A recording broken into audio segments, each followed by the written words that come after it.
श्रोताबंधु नमस्कार। मु डॉक्टर शिशिर दास रेडियो सुरभि अध्यक्ष आपण मानू स्वागत करुच्ची एक अभिनव कार्यक्रम को।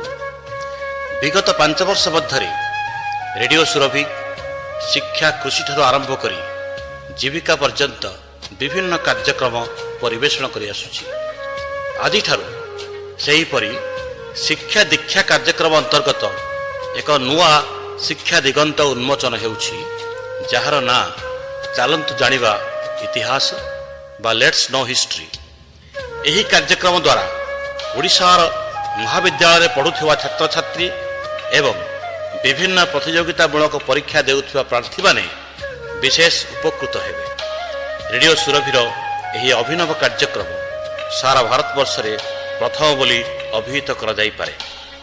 यही ऐतिहासिक कार्यक्रम समस्त प्रश्नोत्तर प्रस्तुत करिसंती इतिहास विभागर प्रोफेसर कामाक्षी प्रसाद दास और सहयोग करिसंती श्रीमती नीलिमा दास। आसंतु सुनिबा इतिहास। नमस्कार। कोरापुट सरकारी महाविद्यालयर इतिहास विभागीय मुख्य तथा जातीय दृष्टिबाधित संघ ओडिशा शाखार अवैतनिक इनक्लूसिव शिक्षा निर्देशक प्रोफेसर कामाक्षी प्रसाद दास महोदयंकर लेट्स नो हिस्ट्री बा चलतु जानिबा इतिहास माध्यमरे छात्र छात्री मानक पई झरी आसीथिबा सीबीसीएस पाठ्यखसड़ा संबलित संक्षिप्त प्रश्नोत्तर कार्यक्रम उपस्थापन मु नीलिमा दास आपण मानक स्वागत करुछि।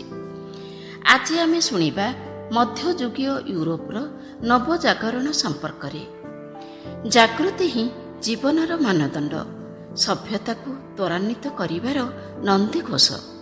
एही परिप्रेक्षी रे मध्ययुगीय यूरोप रे जागृतिर स्रोत को साधारण समाज रे प्रवाहित कराइबा पई जेउ घटना समूहर आवश्यकता अनिवार्य थिला, सेही नवजागरण संबंधी घटनावली को नहीं आजिर प्रश्न उत्तर। प्रश्न 1। जेनेवा ओ फ्लोरेंस रो शासन दायित्व रे द्वादश और त्रयोदश शताब्दी बेलू मुख्यतः केउ माने थिले? उत्तर वृत्तिगत प्रशासनिक अधिकारी माने। प्रश्न 2। इटाली रे जेनेवा ओ फ्लोरेंस सहर रे केउ मानक भूमिका गुरुत्वपूर्ण थिला? उत्तर नागरिक मानकर। प्रश्न 3। जेनेवा ओ फ्लोरेंस सहर रे शासन व्यवस्था को केउ माने नियंत्रण करुथिले? उत्तर धनिक बणिक गोष्ठी माने। प्रश्न 4। केउ कारण जोगु द्वादश और त्रयोदश शताब्दी बेलू इटालीर समाज रे विशृंखला सृष्टि होइतिला? उत्तर धनी और गरीब मानक मध्यरे अर्थनैतिक तारतम्य सृष्टि होइथिबा कारणरू। प्रश्न 5। चतुर्दश शताब्दीर शेष बेलू इटालीय समाजर शासन व्यवस्था रे केउ गुरुत्वपूर्ण परिवर्तन आसीथिला? उत्तर एकक शासक वंश द्वारा शासनर परिचालना करा जायथिला। प्रश्न 6।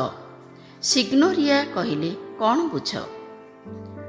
उत्तर एकक पुरुष व्यक्ति द्वारा शासन।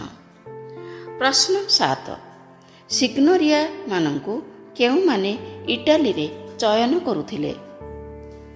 उत्तर नगर परिषदर सदस्य माने। प्रश्न 8।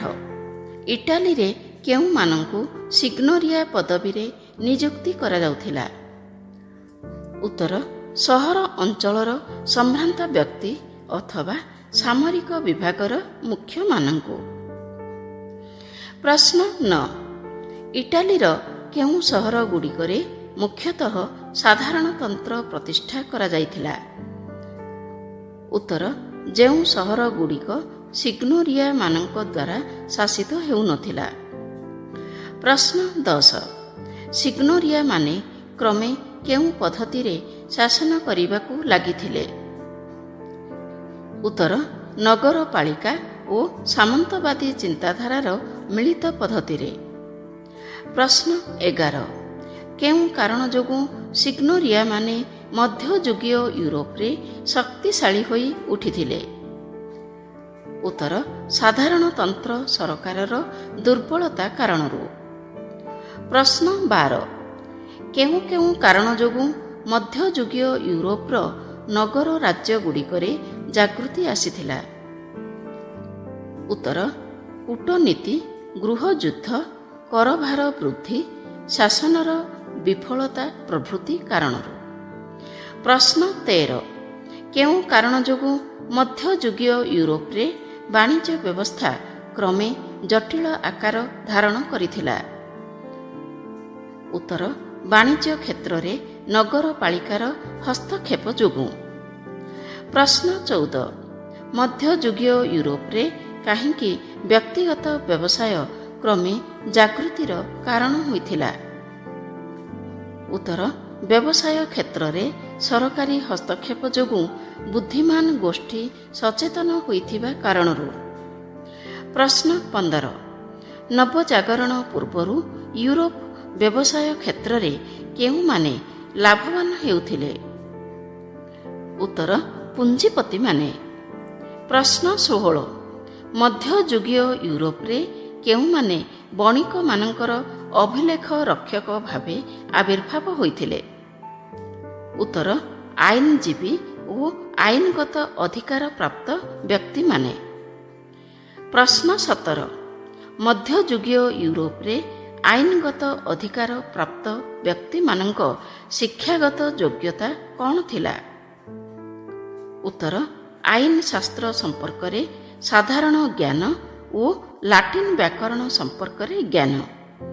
ପ୍ରଶ୍ନ 18 ମଧ୍ୟଯୁଗୀୟ ୟୁରୋପରେ କେଉଁମାନେ ସମାଜକୁ ପ୍ରଭାବିତ କରିବା ପାଇଁ ମୁଖ୍ୟ ଭୂମିକା ଗ୍ରହଣ କରିଥିଲେ? ଉତ୍ତର ଚର୍ଚ୍ଚଗୁଡ଼ିକରେ ଥିବା ଧର୍ମଯାଜକମାନେ। ପ୍ରଶ୍ନ 19 ଇଟାଲୀୟ ସହରଗୁଡ଼ିକରେ କେଉଁମାନଙ୍କୁ ସମାଜ ସଂସ୍କାର ଦାୟିତ୍ୱରେ ନିୟୋଜିତ କରାଯାଇଥିଲା? ଉତ୍ତର ନୂତନ ପେଶାଦାରମାନଙ୍କୁ। ପ୍ରଶ୍ନ 20 ପ୍ରାଚୀନ ରୋମରେ କେଉଁ ବିଶ୍ୱବିଦ୍ୟାଳୟ ସମାଜ ସଂସ୍କାର ପାଇଁ ମୁଖ୍ୟ ଭୂମିକା ଗ୍ରହଣ କରିଥିଲା? ଉତ୍ତର ପାଦୁଆ ବିଶ୍ୱବିଦ୍ୟାଳୟ। ଆଜି ପାଇଁ ଏତିକି। ପୁଣି ଆସିବି ଆଗାମୀ ଅଧ୍ୟାୟରେ। ସେ ପର୍ଯ୍ୟନ୍ତ ବିଦାୟ ନେଉଛି। ନମସ୍କାର।